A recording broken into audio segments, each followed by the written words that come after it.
일본의 역사와 왜곡을 바로잡고 올바른 역사를 알리는 효과도 있겠지만 중국의 동북공정의 야욕에도 찬물을 끼얹는 기분 좋은 소식이네요. 안녕하세요.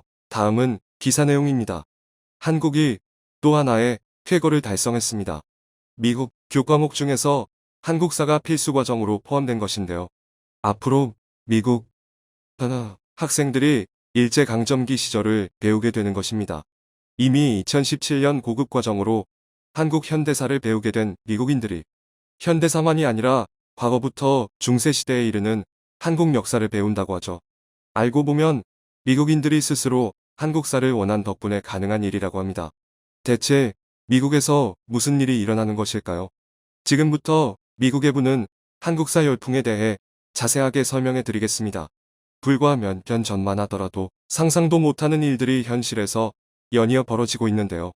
최근 미국은 물론이고 전 세계에서 화제를 불러일으킨 파친코에 대한 이야기입니다.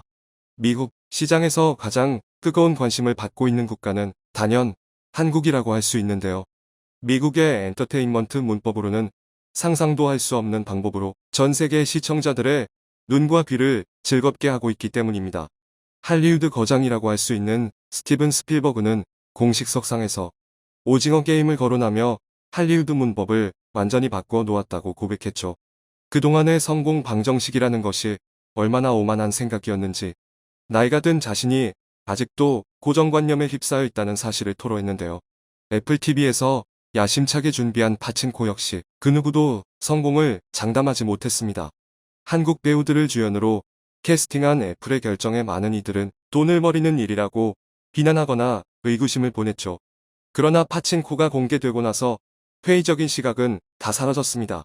미국 유명 매체들은 앞다퉈 파친코의 아름다움과 스토리에 매료되었죠. OTT 서비스 통합 랭킹 1위를 파친코가 차지하기도 하고 유튜브 조회수도 일주일이 지난 시점에 600만 회를 넘었죠. BBC와 CNN 역시 이 시리즈의 인기를 조명하며 배우들의 열정적이면서 절제된 감정, 시간을 바꾸는 서사의 우아함을 언급했죠. 특히 이야기의 중심 서사인 일제강점기에 대한 내용을 특집으로 제작, 시청자들에게 설명하는 시간까지 가졌죠. 파친코에서 빠질 수 없는 이야기는 일제강점기 시절 일본인들의 박해를 받은 한국인들의 인생 이야기입니다. 아카데미 수상자로 관심을 한 몸에 받았던 윤여정 배우가 보인 연기에 많은 이들이 몰입할 수 있었던 이유도 바로 비극적인 서사 때문인데요. 한국 관객들에게는 익숙한 이야기지만 한국의 이야기를 모르는 미국인들은 파친코의 배경에 대해 관심이 폭증했다고 하는데요. 이 선진국이자 BTS로 대변되는 한국만을 알고 있던 이들 미국인들은 한국이 품은 슬픈 이야기에 처음 들었다며 놀라움을 감추지 못했죠. 덕분에 한국 역사에 대한 관심이 폭발하고 있습니다.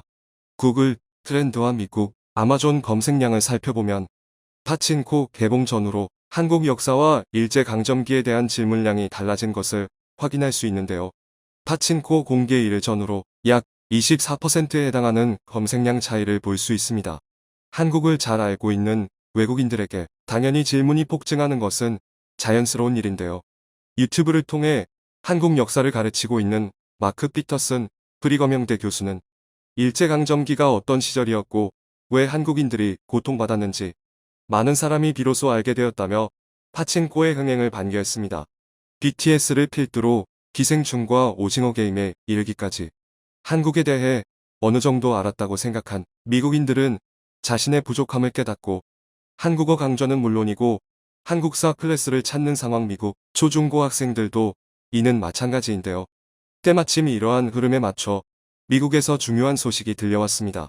바로 한국사를 내년부터 고교 필수과정으로 지정하겠다는 발표를 한 것인데요. 미국이나 서양 중심의 역사만을 중시하던 미국 교육계에서 아시아 역사, 특히 한국 역사를 필수과정으로 지정한 것은 이례적인 사건입니다. 미국 교육과정은 한국과는 많은 차이가 있습니다. 교육에 있어 교사의 재량을 중요하게 생각하는 미국은 사립이건 공립이건 교사가 선정하는 교과서에 따라 다른 내용을 배우는데요. 그 중에서 역사는 미국 역사를 중심으로 가르칩니다. 세계사도 가르치긴 하지만 미국 중심 사고관을 가진 미국인들에게 있어 세계사는 그렇게 중요한 과목도 아닐 뿐더러 핵심 교과도 아니죠. 그래서 세계사에서 배우는 내용은 부실합니다. 대부분의 비중은 유럽 중심의 역사이고 아시아 역사는 중국과 일본에서 있었던 중요 사건을 다루는 정도였죠. 그런데 이번에 한국 역사를 필수 과정으로 선정하면서 공립학교와 사립학교에 쓰이는 교과서를 새롭게 단장, 고대 한국 역사와 일제강점기 시절, 현대 한국의 역사까지 전반적인 내용을 다루게 된 것이죠. 이미 미국은 고등학교 상급 AP 현대사 교과과정에 한국 현대사를 채택, 학생들에게 가르치고 있었습니다. 미국 대학 입시위원회 칼리지 보드는 세계역사 디지털 교육제 단합부의 조언을 받아 한국 현대사를 AP 과정에 포함시키기로 결정을 한 바 있었죠. 2017년에 내려진 이 결정에는 많은 한국계 미국인과 한국 역사를 알리는데 기여했던 이들의 노력이 있었습니다. 다만 이때 가르치기로 결정한 현대사는 6.25 전쟁 전후로 미국이 한국에 어떤 영향을 미쳤는지에 치중했죠. 그러나 한국에 대해 미국 사회가 관심이 높아지고 파친코의 인기부터 한국 문화에 대한 수요가 늘면서 과거와는 다르게 한국 역사가 폭넓게 다뤄진 것입니다.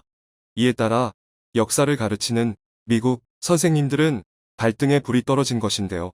한국사를 가르쳐야 하지만 한국사를 잘 모르는 이들이기에 한국사를 따로 공부하게 된 셈이죠.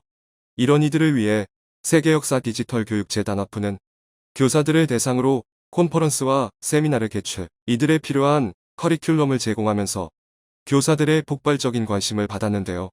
뉴욕시에서 아이들에게 역사를 가르치는 선생님들 사이에서 한국 역사 열풍이 크게 불었다고 합니다. 아이들을 위해 한국 역사를 가르쳐야 하는 입장에서 억지로 시작한 공부였지만 공부하면서 한국의 놀라운 역사에 감탄하는 일이 늘었다고 하죠. 교사들 가운데 한국전쟁 이후 한국이 이룬 놀라운 성과에 주목, 한강의 기적에 대한 부분에서 폭발적인 관심을 보였다고 합니다. 세미나를 열었던 그는 교사들의 질문 세례에 대한민국의 경제 발전 부분만 따로 빼내 추가 강좌를 열 정도였다고 하는데요. IMF 시기 한국인들이 자발적으로 금 모으기 운동을 했던 것이나 나라 빚을 갚기 위해 시민들이 일치 단결한 모습에서 한국인의 저력을 느낄 수 있었다며 놀라워한 이들이 많았다고 합니다.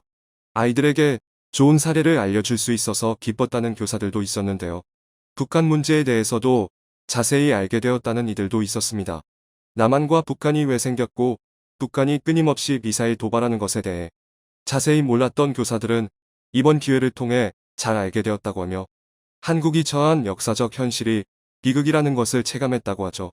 미국 주요 대학에서도 한국 역사를 배우려는 중고등교사들을 위해 역사 콘퍼런스를 개최해 한국 역사 알리기에 나섰다고 하는데요. 미 스탠퍼드대는 마이클 로빈슨 교수를 초빙해 강좌를 개설하는 등 수요에 비해 공급이 모자란 상황이라고 합니다. 한편 이러한 움직임에 불만을 느낀 국가가 있었는데요.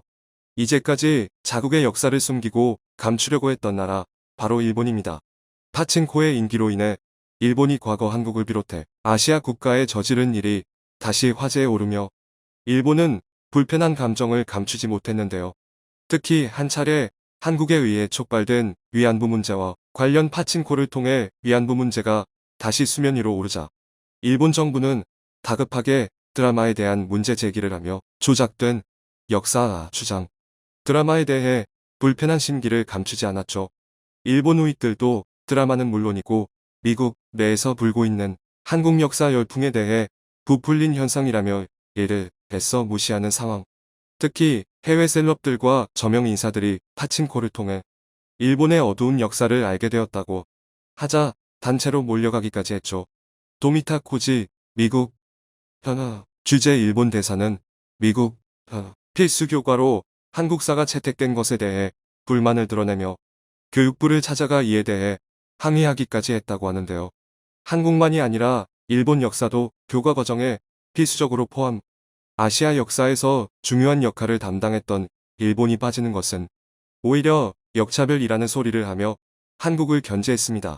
하지만 미국에서는 일본의 주장을 묵살했다고 하죠. 교육부에서는 많은 이들이 알고 싶어하는 한국사를 과정에 포함시킨 것은 미국 국민들의 알 권리를 위해 당연히 시행한 것이라고 말하며 일본 역사는 별도의 심화 과정을 위한 이들을 위해 준비해 두었다고 밝혔죠. 필수 과정에 포함된 한국 역사와 달리 일본 역사는 미국인들에게 있어 중요한 역사가 아니라고 바라본 것인데요. 한국 학자들을 대상으로 교과 과정 검수와 내용 검토에 들어간다고 하는 상황.